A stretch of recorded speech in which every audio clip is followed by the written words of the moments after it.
Penser global, agir local. Facile à dire, plutôt difficile à faire.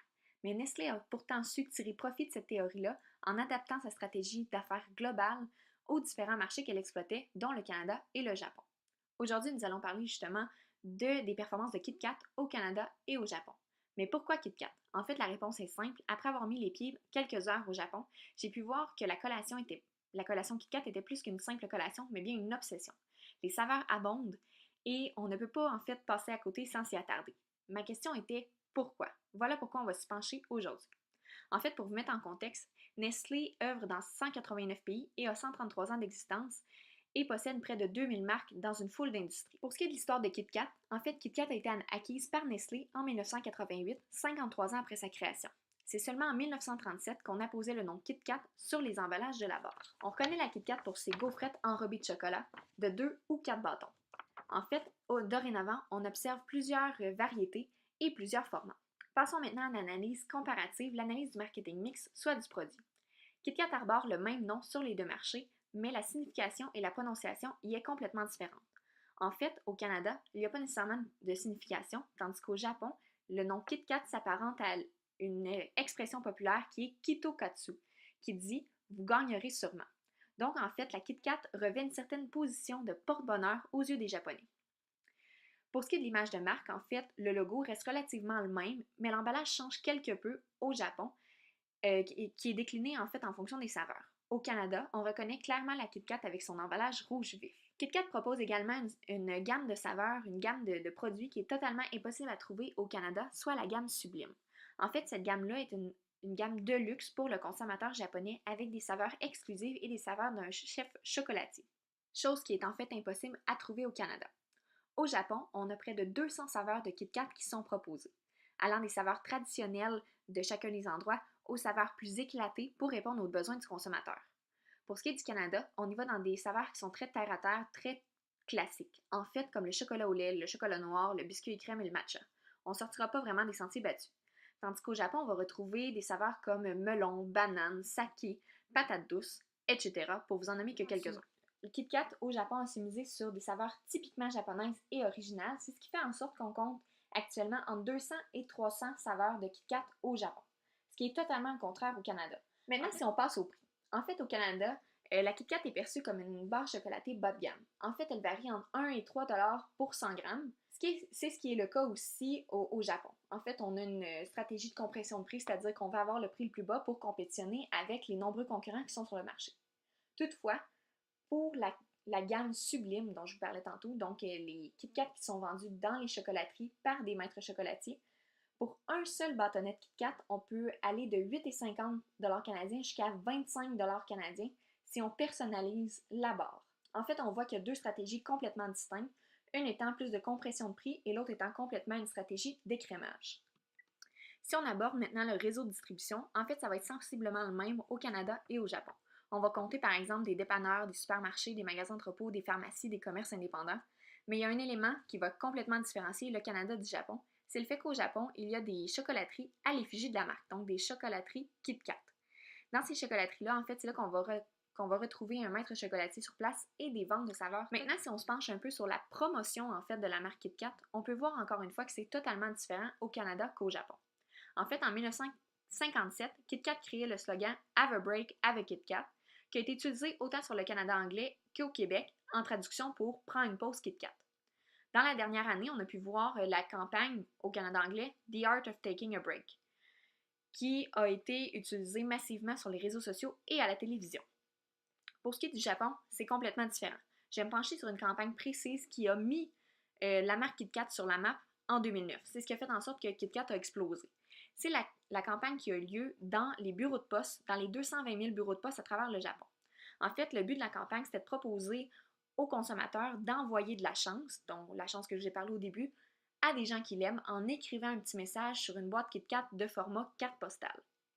En fait, ainsi, on peut voir que la marque a envisagé deux orientations complètement différentes, a laissé tomber son trademark, si on veut, de Have a Break pour s'orienter et s'adapter vraiment au consommateur japonais qui, lui, veut souhaiter de la chance. Avant de plonger dans l'analyse FFOM de la marque KitKat au Japon et au Canada, je croyais important de faire ressortir certains faits saillants de l'analyse Pestel. En fait, du côté économique, on notait une croissance de la catégorie du chocolat autant au Canada qu'au Japon, mais les motivations étaient complètement distinctes. En fait, le Canadien va brûler d'envie de se faire plaisir avec une douceur sucrée, tandis que le Japonais va s'intéresser plutôt aux bénéfices santé de la consommation de cacao. Pour ce qui est du côté social, en fait, on assiste à deux cultures qui sont complètement différentes, une étant collectiviste, le Japon, et l'autre étant un plutôt individualiste au Canada. En fait, ça fait en sorte que le Japon va avoir une certaine culture du cadeau. Le cadeau va s'offrir généralement pour faire plaisir, mais également par obligation sociale. Le chocolat va être généralement un article de choix à offrir en cadeau, tandis qu'au Canada, ben, offrir du chocolat, c'est plutôt un événement qui se passe à Pâques ou à la Saint-Valentin ou dans d'autres festivités très très précises. Il y a également le phénomène d'origine qui est très important pour le japonais qui est fier des éléments qui viennent de chez eux. Ce qui fait en sorte que l'acceptation des marques devient quand même plus difficile et à noter que c'est pour ça que KitKat a développé plusieurs types de saveurs. En fait, c'était pour s'adapter à l'origine, aux saveurs reconnues dans différents secteurs. Ce qui n'est pas du tout le cas au Canada, en fait, c'est pas une préoccupation majeure. Pour ce qui est de l'aspect technologique, le Japon en fait va utiliser la technologie pour renforcer l'expérience client, ce qui va faire en sorte qu'il va souvent utiliser des robots pour justement répondre aux questions, chose qui n'est pas du tout faite au Canada. Une autre différence qui a été notée en fait, c'est le fait qu'au Canada, on utilise énormément les réseaux sociaux, chose qui est plus ou moins faite au Japon. En fait, les réseaux sociaux connaissent nettement moins de popularité. Et finalement, du côté écologique, on a deux marchés qui s'intéressent énormément au développement durable. Voici quelques forces et faiblesses majeures de la marque KitKat autant au Japon qu'au Canada. En fait, d'abord pour les forces, on observe une grande capacité d'innovation, surtout au Japon. On a également une bonne notoriété mondiale de la marque. On a une distribution massive autant au Japon qu'au Canada qui rend la barre totalement accessible. On a l'ouverture des boutiques spécialisées qui fait en sorte qu'on donne un nouveau caractère à la marque au Japon et qu'on la fait rayonner dans une nouvelle gamme. Et on utilise la technologie au Japon pour faire rayonner l'expérience d'achat. Pour ce qui est des faiblesses, en fait, on observe peu d'innovation au Canada, ce qui fait en sorte que la marque pourrait stagner.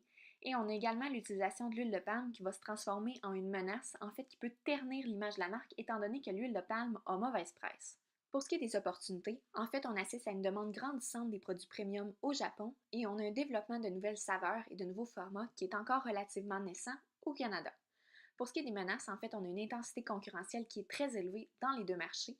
On assiste à une certaine limitation de la production de cacao étant donné les problématiques liées à la culture et on a une certaine conscientisation du consommateur canadien dû au dernier guide alimentaire canadien qui est sorti qui dit de limiter justement la consommation de produits ultra transformés et de produits avec beaucoup de sucre. Vous aurez compris jusqu'à maintenant que la barre KitKat s'adresse à deux consommateurs complètement différents sur deux marchés complètement différents. D'une part, on s'adresse généralement à quelqu'un qui va la consommer sur le pouce au Canada avec le slogan Prends une pause KitKat. Au Japon, on va s'attendre à ce qu'elle soit offerte par exemple aux étudiants, généralement, avant la passation d'examens importants. C'est ce qui explique pourquoi j'ai dressé deux personnages, soit Daniel Pearson, quelqu'un qui est super occupé, qui cherche les petits plaisirs de la vie et que pour lui, le chocolat est synonyme de pause. On a notre deuxième persona, une jeune femme de 21 ans qui est attachée aux traditions, qui est aussi légèrement superstitieuse, qui est orientée vers sa famille, donc qui aime recevoir des cadeaux, qui aime en offrir et qui est amoureuse de la découverte de nouvelles saveurs. Passons maintenant à l'analyse de la concurrence et la préparation des cartes perceptuelles. En fait, pour faire l'analyse de la concurrence, j'ai sélectionné les 4 marques les plus populaires sur chacun des marchés, qui sont les plus susceptibles de faire partie de l'ensemble évoqué de notre consommateur cible. Vous verrez les marques dans la première rangée. En fait, ce sont toutes des marques qui misaient d'une manière ou d'une autre sur leur savoir-faire, leur histoire, leur tradition. La seconde ligne, c'est des marques qui étaient plus axées sur une recette de base qui a fait ses preuves, une accessibilité de masse et un prix relativement faible. Je vous donne quelques petits éléments d'information par rapport aux marques que vous ne connaissez pas. Je prends pour acquis que vous connaissez les marques qui sont présentes au Canada. Pour Meiji, en fait, c'est une marque qui se caractérise pour explorer de nouvelles saveurs puis qui favorise l'utilisation de cacao de haute qualité. Pour Mary's, c'est une marque qui veut respecter les méthodes et les ingrédients utilisés traditionnellement au chocolat. Pour ce qui est de Ghana, c'est une marque qui a une image de marque très peu travaillée, ce qui fait en sorte qu'on perçoit un certain niveau d'entrée de gamme. Et pour ce qui est de Godiva, en fait, c'est une marque qui se qualifie elle-même de chocolat gourmet. Les 8 marques sélectionnées ont été positionnées dans leurs cadrans respectifs en fonction de leur marché selon deux axes, soit leur capacité d'innovation et le fait qu'elles soient haut de gamme ou bas de gamme. Vous remarquerez que KitKat occupe des positions complètement différentes au Canada qu'au Japon. Au Canada, KitKat se situe plutôt comme étant une marque conservatrice et une marque qui tend plutôt vers le bas de gamme, ce qui n'était pas du tout le cas chez le Japon.